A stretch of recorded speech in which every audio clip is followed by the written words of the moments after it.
ამ წუთებს ვინ განსაზღვრავს ახლა მე შეგვიძლია ჩვენ ჩავინიშნოთ ესენი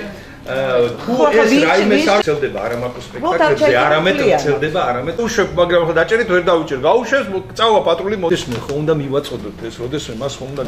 განუმართო ჩვენ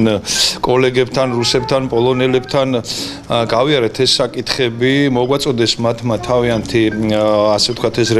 რეგულაციები რომელიც მათ თეატრებში და სახელმწიფო თეატრებში არსებობს და ბევრი რაღაცის გათვალისწინებით რომელიც ჩვენ შევიმუშავეთ ჩვენს არც სამსახურთან ერთად და PR მენეჯერებთან ერთად მივიღეთ ნუ აი ეს დოკუმენტი რომელიც რომელსაც მე თქვენ გაგაცნობთ არსებობს რაღაცები რაც თეატრში არ შეიძლება და სამწუხაროდ რომელიღაც რამოდენიმე უпростоრად ერთმა ორმა ჟურნალისტმა ეს არ იცოდა და შემდეგ მოუვიდათ თეატრის თანამშრომლებთან და ჩვენს თანამშრომლებთან და ჩემთან რამოდენიმეჯერ ერთ ჟურნალისტს ასე პატარა ასე ვთქვათ შეკამათება